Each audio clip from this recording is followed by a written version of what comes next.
Hello, everyone. I'm Traci Arieli, end of life doula and founder of Comforting Closure. Today, we're talking with Lowrey Brown, the Exit Guide Program Director at Final Exit Network.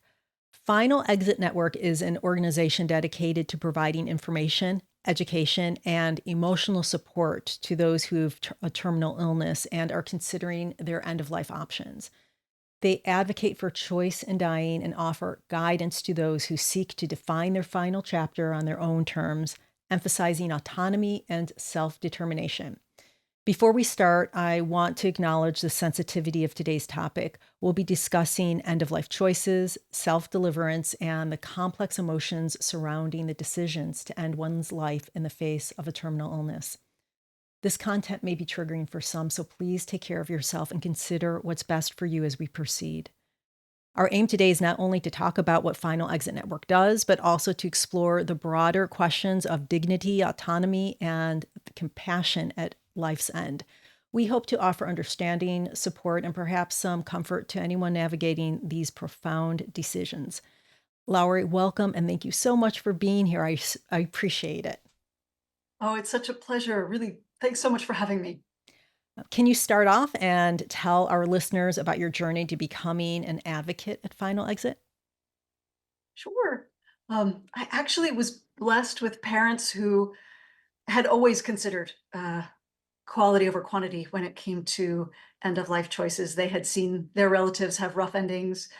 I believe the Nancy Cruzan case also had a large impact on them. So they had my brother and me signing an advance directive, I think at the tender age of 16 or so. So I grew up with that, and, even through life, just appreciated that outward appearance and inward experience, can be very different. And knowing that how one experiences the world is very much an internal thing. And so when Final Exit Network was having a training for volunteers in 2016, I thought, I want to do that. And I have never looked back. Wonderful. Now, who does Final Exit Network support and how do they support them? Many of our listeners do not know about Final Exit yet. Sure. So Final Exit Network, the larger organization, hopefully we serve everybody who wants any information about choice in dying or how to control their own death if and when they want to do that. As you said, I am the director of the Exit Guide program, which is probably the program that Final Exit Network is best known for. And the Exit Guide program provides education and a compassionate presence to competent adults who are faced with intractable suffering from one or more medical conditions that can reasonably be understood to seriously impair quality of life.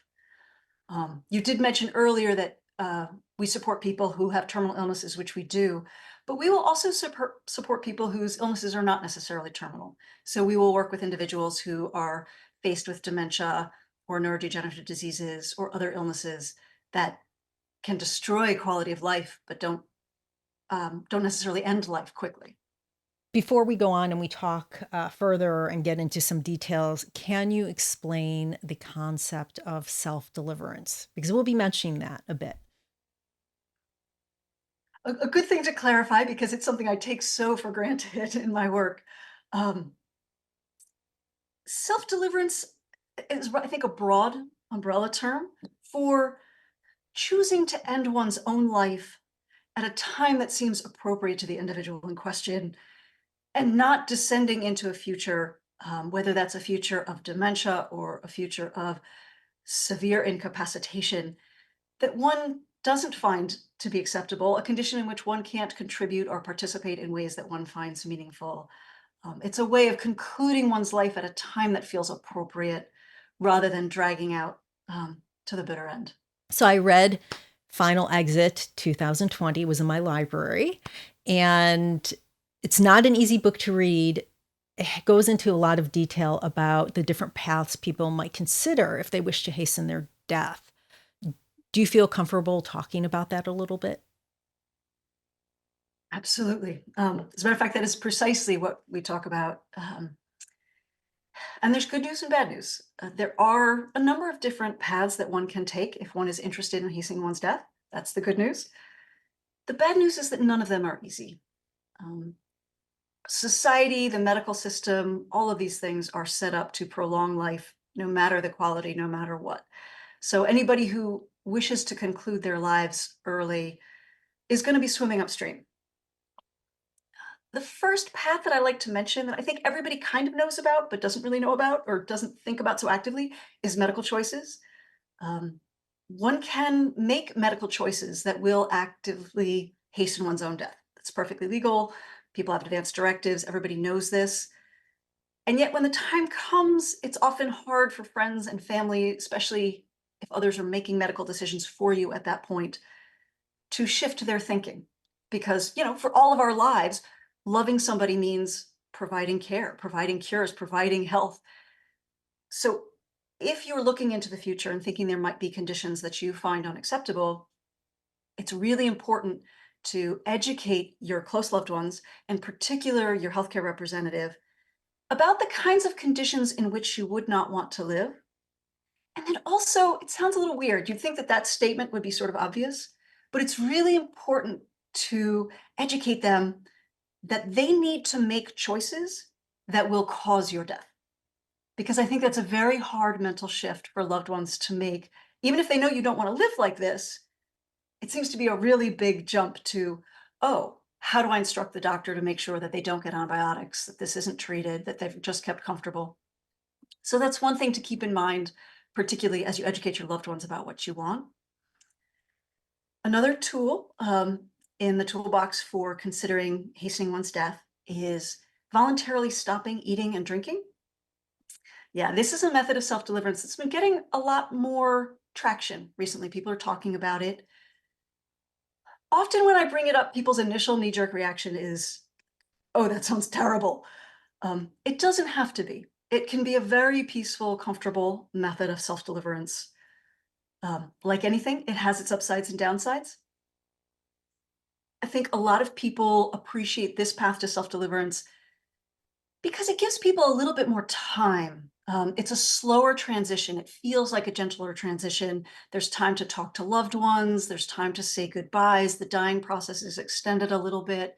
There's time for bonding with the dying individual and loved ones, as well as between the loved ones themselves. It really brings people together. Um, I think also for some people, it feels a little bit more natural than other methods of hastening death that are faster. Some of the downsides to voluntarily stopping eating and drinking are that it takes a little while. Some people don't want that slower transition time. It is also very much a team sport. It is not something that you can do alone. You will need palliative care to keep you comfortable because you will start experiencing symptoms of dehydration and things like that. So you absolutely have to have palliative care and having loved ones also just to provide personal care throughout the transition. I think on average for somebody who's reasonably well hydrated takes maybe 10 to 14 days. So another big advantage of voluntarily stopping eating and drinking to keep in mind is that it is often the method of self-deliverance of last resort because all you have to do is stop. So I would say make friends with voluntarily stopping eating and drinking. Know it's there because it may be the only path that's open to you. Another path in this country is medical aid in dying. And actually, that's an international path as well. But as many of your listeners may know, there's a number of states in this country that have death with dignity laws. Two of those states, Oregon and Vermont, have dropped their residency requirement. So anyone anywhere in the country, at least in theory, could travel to Oregon and Vermont for medical aid in dying. There's logistical issues there. And anybody who's planning that, everything needs to happen in that state. You have to plan to die in that state, all of those things. The laws are great. We've fully encouraged people to take advantage of them. But in this country, medical aid in dying is restricted to individuals who A, have a terminal illness, and B, are within 6 months of death. So there's a lot of people who don't fit into that category, but if you do, that's a great option. If you don't fit into that category, medical aid in dying is also available in Switzerland. Their laws about assisting in a death are much more compassionate than they are in this country. So individuals, say, who are faced with dementia, or even individuals sort of at end of life who are feeling very debilitated, they know they're not going to get stronger, their friends are dying, they're done with life, they would also probably qualify for medical aid in dying in Switzerland. Um, the downsides there are, of course, travel. You got to get there. And usually at the end of life, it's not the time you feel like a transcontinental flight and hopping over the ocean. It's also pretty expensive. So it's not something for someone, unfortunately, who's on a tight budget. Another path is what I'm going to call the do-it-yourself methods. So as I said, in this country, um, medical aid in dying is quite restricted. So for somebody who doesn't qualify for medical aid in dying, there are a number of methods of self-deliverance, such as the inert gas method of self-deliverance, which is the one that the Exit Guide program teaches, and I'll talk a little bit more about that, that people can choose to comfortably and safely hasten their own death. There's a couple of books on our website, one of them that you mentioned, Final Exit 2020, and also the Peaceful Pill Handbook. The Peaceful Pill Handbook is a good bit more expensive, but it has a lot of different methods in it. Again, none of them are easy, but if you subscribe to the online version, it's got videos and things. So it is doable, but not easy. And then finally, there's the Exit Guide program of Final Exit Network. So for people who would like a little bit more proverbial handholding, if you do suffer from an intractable illness and would like Exit Guide support to help walk you through all of the steps, like planning a self-deliverance soup to nuts, which, as it turns out, is a lot of planning, then our Exit Guide program is there to support people in that. It's interesting you went through all of these different options, and many of them are cost prohibitive. Many of them are cost prohibitive. Sorry, I'm having a moment. Okay, so many of them, many people can't do them because they don't have the funds. It's expensive. Even in states like California, where medical aid in dying is legal, it costs at least $4,000 because you have to pay for not only the medicine, but you have to pay for the doctors. This isn't covered under insurance. And so it's can get expensive, and then you have those states that you can't do medical aid in dying. And then you talk about, you do talk about stopping VSEDs, voluntarily stopping eating and drinking, which takes a while. And I'm glad that you mentioned that you do. You need a team, because as an example, you get so weak. If you get up, you could pass out or fall over. You do need people, but so I'm glad that you mentioned these other options that people have. And it's unfortunate that it is, we have to think about cost with something like this. It should not be a barrier. Yeah. But I'm glad you brought that up. I would say that the services that we provide are free of charge. Unfortunately, because of laws in this country that prohibit physical assistance in a suicide, with legal parlance, we can't provide the equipment. Yeah. So individuals working with the Exit Guide program, or who are doing do-it-yourself, would have to purchase the equipment. It's probably in the $300 to $500 range. But still, there's people, we've worked with clients who have to go paycheck to paycheck and get bits and pieces at a time because they can't get it all at once. Should people think differently about the different paths that you mentioned if they're faced with immobilizing or cognitive degenerating diseases like ALS, MS, dementia? Good question. Yes. So as I said, none of the paths are easy, and they all have their sort of guide rails. When you're thinking about medical aid in dying in this country, medical aid in dying has to be administered somewhere in the digestive tract. So in this country, doctors are not allowed to use a vein. So in thinking about taking advantage of medical aid in dying in this country, you have to be able to do the very last step of administration. So there's oral, they can use peg tubes, I think they can use feeding tubes, there's also rectal administration, but you have to be able to either push the plunger or swallow, and your digestive tract needs to be in good enough shape that it can absorb the medication. So ironically, the sicker you are, the longer it can take to die, because your system isn't processing the medications as fast as they might otherwise. For do-it-yourself methods and for working with Final Exit Network, because there are laws that prohibit physical assistance in a chosen death, you have to physically be able to procure, assemble, and operate the equipment unassisted. The method of self-deliverance that we teach is the inert gas method, which I think is, it's very fast, it's comfortable, it's very reliable. But you have to have a cylinder of gas, you have to be able to attach a regulator. It's not a huge amount of strength, but it is a little bit. A little bit of dexterity is required. Also, thinking about choosing to end one's own life is much easier in the abstract. And it is a difficult choice to make psychologically.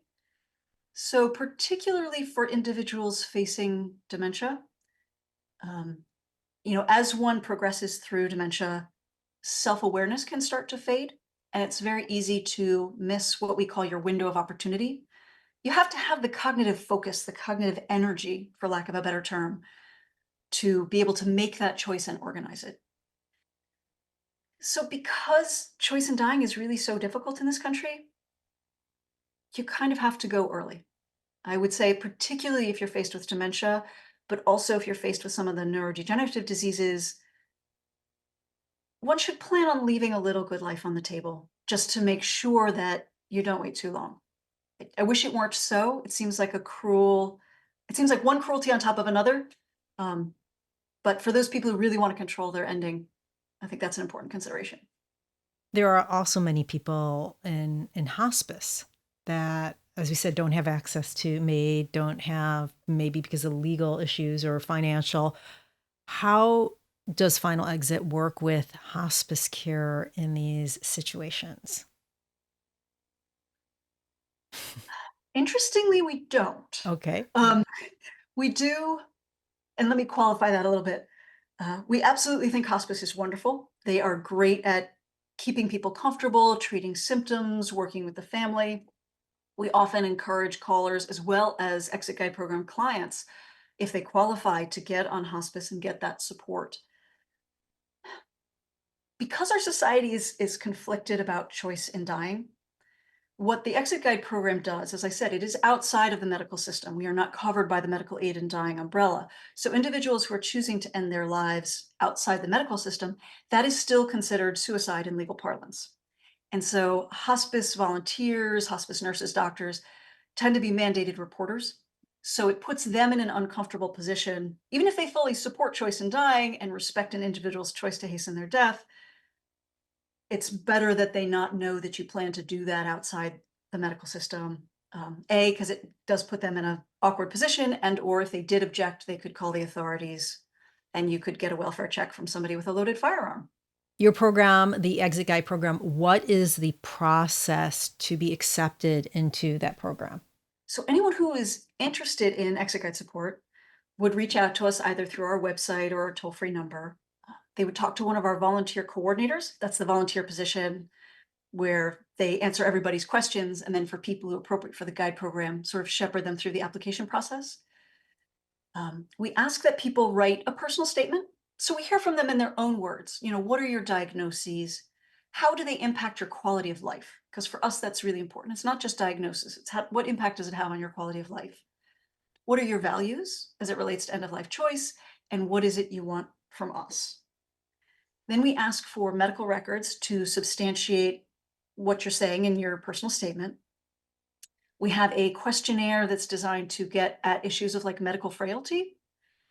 And then we'll have another one of our volunteers do kind of an informational interview to get a little bit more of a big picture of the applicant's situation.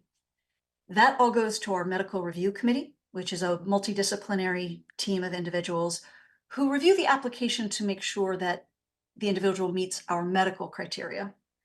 And if so, then the person would qualify for guide assignment. The guides would then ensure, while working with the individual, that this person meets all of our, what we call our general criteria. Person must be competent, must be an adult.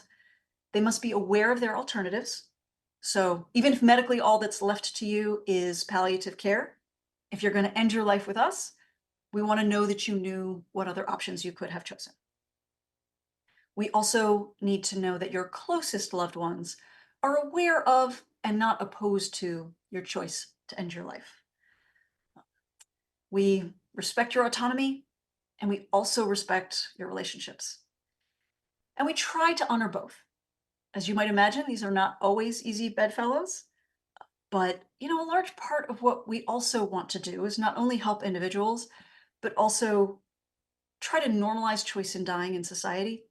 And if we are leaving behind loved ones who are shocked, who are angry, who are suffering from complicated grief, that would really be antithetical to that mission. So those are our other criteria, as well as the one that I mentioned earlier. You have to be physically able to do everything yourself.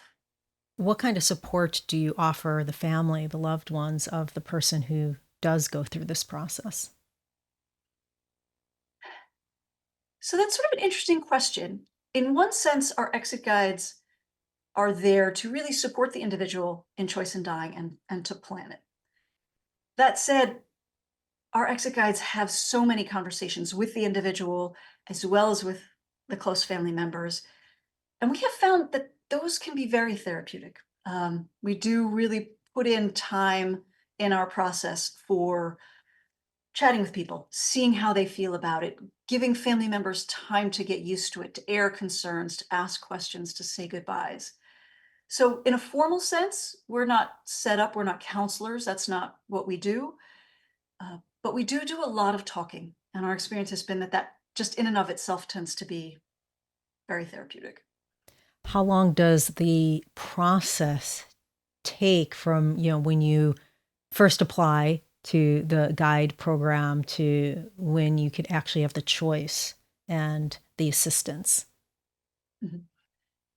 Well, I avoid the word assist because that's specifically what is illegal. But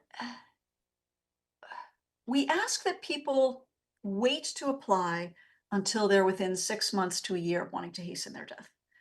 There's a little bit of a Goldilocks balance. Um, but also don't wait till you're ready to go because that's going to be too late. If everything is really clear and your family is really supportive and you are ready to go, it's still going to be at least 4 weeks, 4 to 6 weeks between application to exit. That would be pretty quick.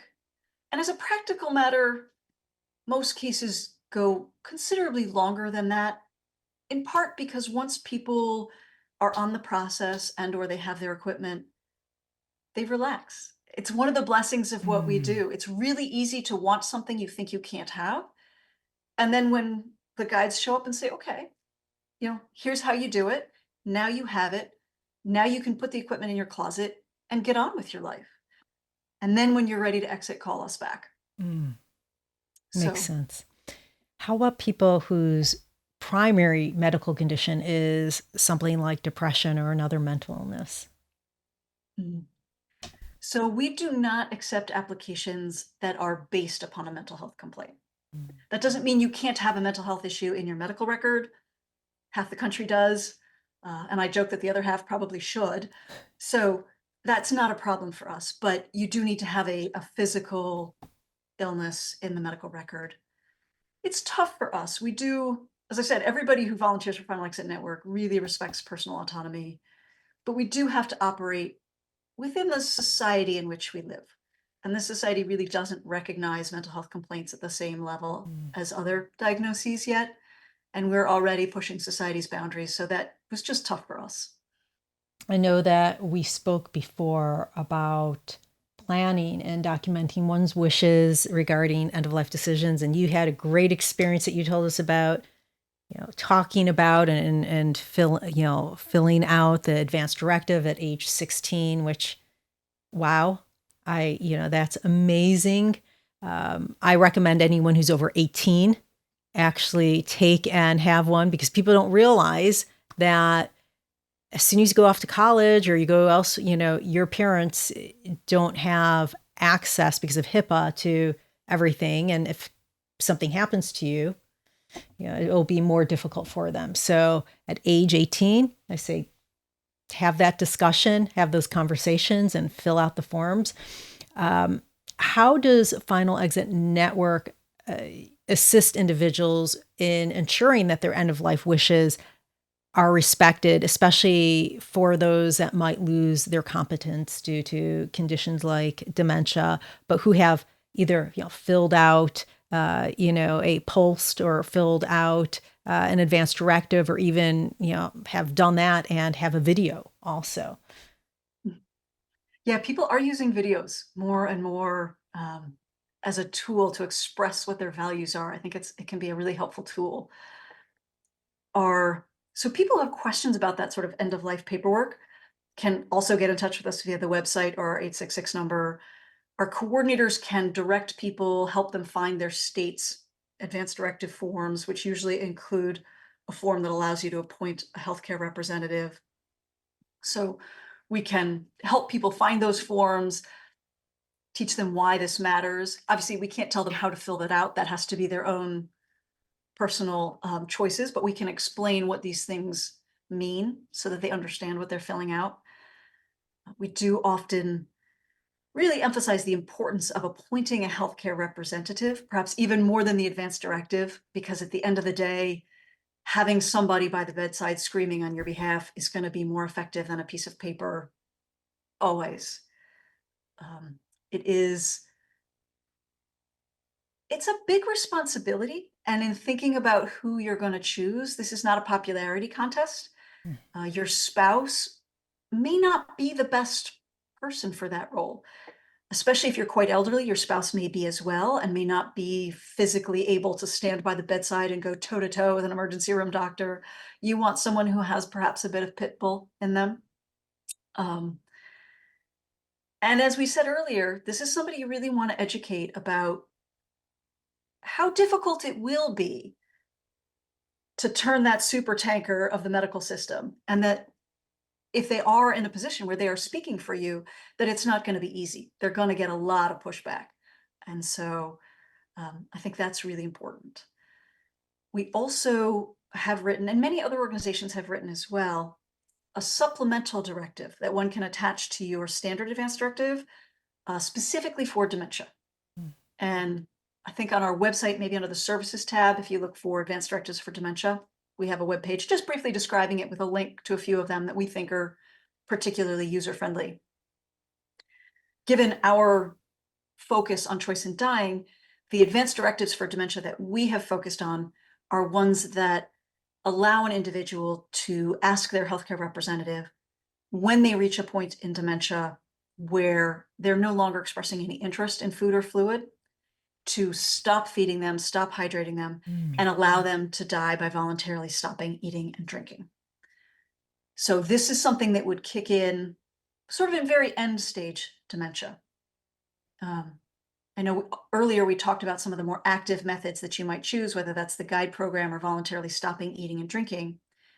Those pathways all have to happen while you're still competent. So those would have to happen in early stage dementia. So notably, there is kind of what researcher Dina Davis calls the missing middle. Once you enter moderate stage dementia, there aren't, at least currently, any good pathways except for medical choices for your healthcare representative to make if you wish to hasten death. The dementia directives are interesting. Regular advance directives are clearly established in statute and law. The dementia directives have been sort of building over time. Some earlier versions were kind of tested in court. It wasn't really clear where they would hold up. I don't believe any of the modern versions of dementia directives have really been strongly tested in court, but we as an organization are interested in seeing that happen. And in a case where somebody clearly signed a dementia directive calling for voluntarily stopping eating and drinking, and the residential facility where they're living is refusing to honor that, if their healthcare representative comes to us and says, "Hey, I'm having trouble getting them to honor this," we might be available to provide legal support and help ensure that that person's wishes are being honored. Yeah, that having that right person is so important, because even with the regular advanced directives, that could just fly. Everything on there could fly out the window as soon as you know a son, a daughter, someone else says no. We want mom or dad to be alive. So having those discussions, not only with not one but two healthcare advocates for you or representatives, because you always need a backup, but with the family is really important. And those are tough conversations to have, sometimes heated conversations, but they're necessary, very necessary, especially if you want to ensure that your end of life is what you want it to be, that quality of life. I would say you should be having those conversations so much that your family members are rolling their eyes when you bring it up. It will make it easier at the end.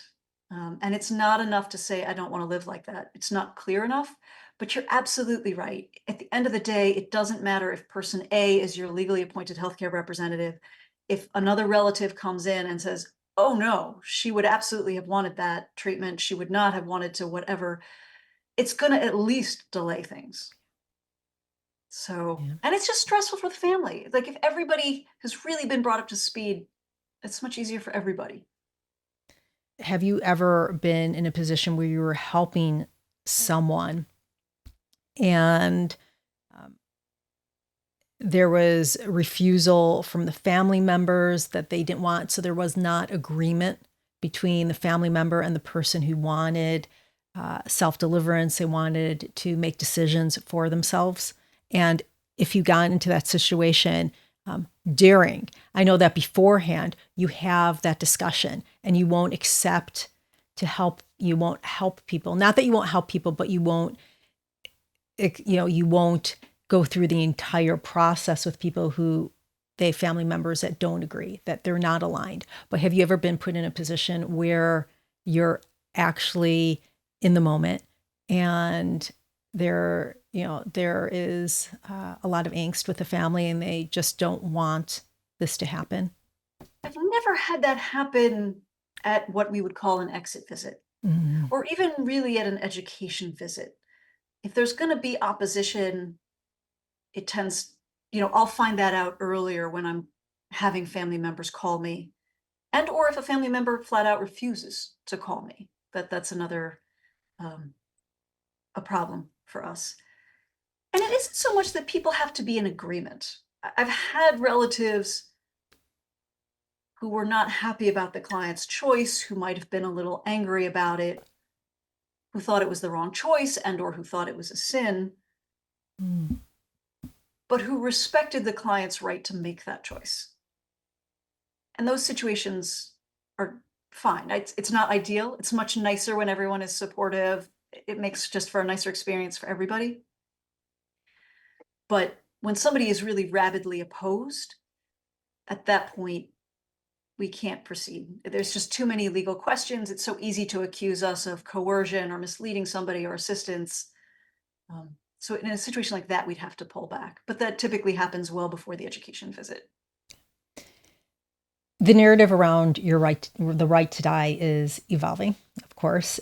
Based on your experience, how has public perception changed regarding the rights of individuals with severe degenerative diseases to shape their end of life journey? Have you seen a big change in the last few years? Actually kind of an interesting time, because there's two changes I'm seeing. There's the larger international as well as national narrative that we're all watching, where there seems to be increased polarization and sectarianism, um, which seems to be creating a dialogue that is much more black and white and lacking in nuance. So that doesn't bode well for choice in dying.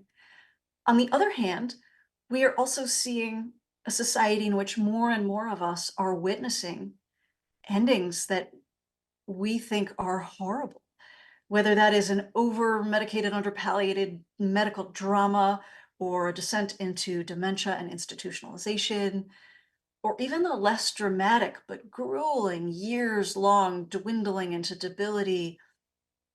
So many of us are witnessing these and thinking, wow, I do not want that for myself. So I feel as though there is a growing understanding of why a rational, competent adult who is taking care of him or herself would make this choice. So more and more people get it. And yet there's also this polarization, and how those two forces are going to interact together really remains to be seen. You mentioned Switzerland. Are there any other countries that do this well? So there's a number of countries that do it well. What's interesting about Switzerland is Swiss law allows foreigners to come. So Canada has a pretty compassionate law about choice in dying, but you have to qualify for the Canadian medical system.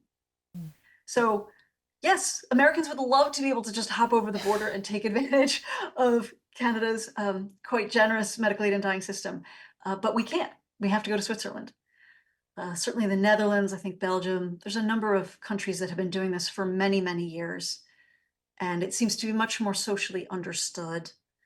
And certainly a greater percentage of their deaths are medically chosen deaths. It's still a pretty small percentage, but you do see that people get much more comfortable with it, and it doesn't go spiraling into, death panels and things like that. It is people want control of their end of life, and it does seem to be reasonably well controlled. And I talked to someone in Amsterdam yesterday, and um, he was fascinated by what I do as an end of life doula. Um, and he was fascinated because he's like, these conversations that you're talking about grieving, about dying and having autonomy, they're so non-issues. They're non-issues here. He thought that it was, he was so interested and curious. And he's like, I had no idea. I had no idea that in America, uh, you guys have such a difficult time even talking about death and, so. Even talking about it, and even when you look at statistics of medical aid in dying in states that have medical aid in dying and compare percentages of the population that take advantage of it based on sort of size, and then you look at, say, the numbers in Canada or Switzerland or Belgium, it is a tiny percentage of Americans who access it. People don't know about it. Healthcare practitioners don't know about it, or if they do know about it, they don't know the details, or if they do know some of the details, they've never written a prescription themselves. So for people who might want medical aid in dying, they can't find a healthcare practitioner who's willing to prescribe. Um, there's hurdle after hurdle in this country. So, talking about education and educating people, how do you do outreach? How does Final Exit do outreach? And not only to the general public, but how do you educate doctors? Do you even, I mean, that might not be part of what Final Exit does, but it's an interesting question because doctors, death Well, isn't doctors, isn't what they they don't like to talk about talk that. about. Right.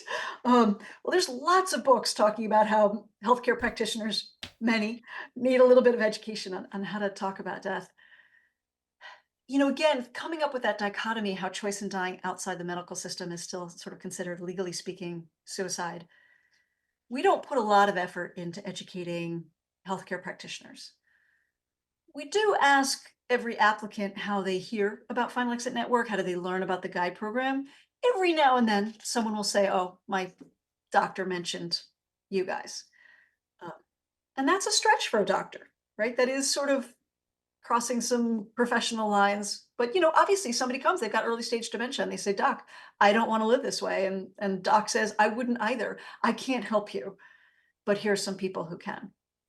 Um, we do make more of an effort to reach the general public. We do some speaking. Obviously, our coordinators are answering questions for anybody who reaches out to us.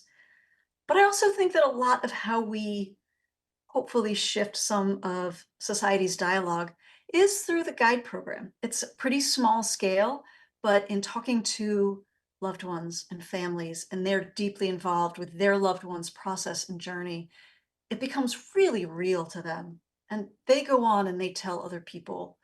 And that word of mouth of normal people with normal families who love their loved ones and are not like demons, and people start thinking differently about it. They're like, "Oh, well, Nancy's mom did that. That I guess maybe that's not so crazy." And I think that's slowly what can really help shift how people think about it. I know VSED is legal in all states, and yeah, MAID is in 11 states. And if you do, I know if you uh, opt in for medical aid in dying, that on your death certificate it says the disease that you were dying from, because that's actually what you were dying from.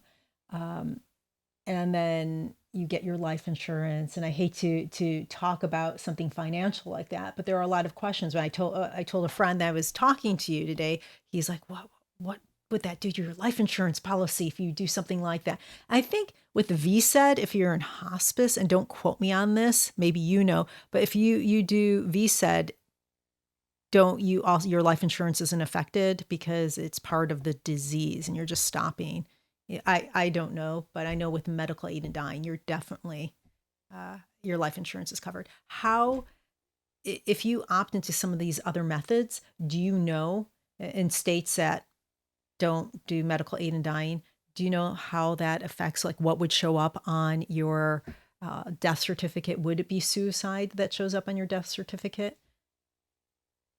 So you're correct. In a medical aid and dying state, if you fall under that umbrella, the way the law is written, cause of death is the underlying disease.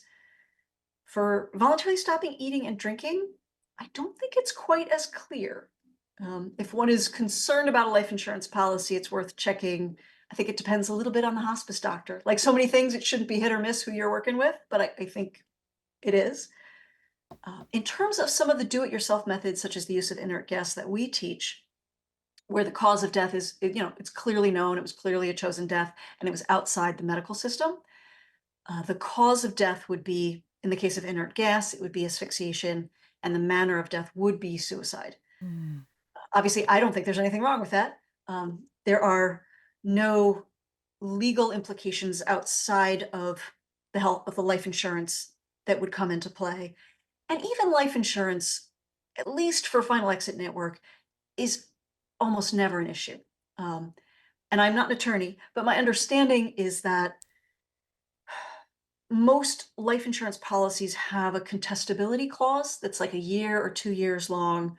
Um, that if something comes up in that 1 or 2 year period, it's presumed that you made a material misrepresentation in your application. So if you end your life within a year or two of taking out your policy, it's presumed that that was your intent, that your application was therefore fraudulent, and they can refund your premiums and not honor the policy.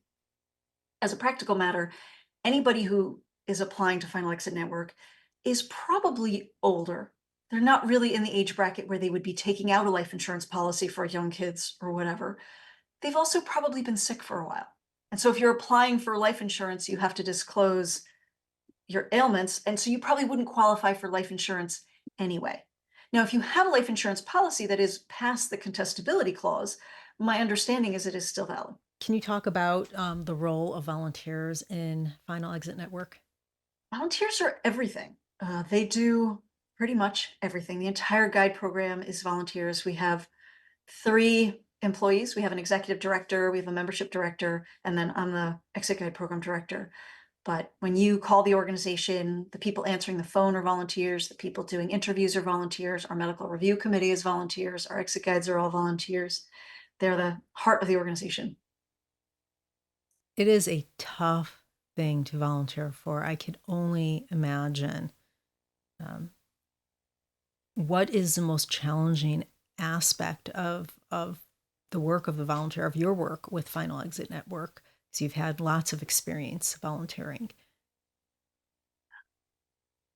There are lots of challenges, certainly, and I'm thinking of different challenges at different times. I do, and of course, some of the challenging things are also gratifying. I mean, working with family members who are a little queasy about this idea is definitely challenging, but can also be really gratifying. I think what I find the hardest, the most emotionally difficult is, as I said, laws prohibit physical assistance. And we get a number of calls from people who are clearly physically debilitated enough that they aren't able to throw around a tank or touch a regulator.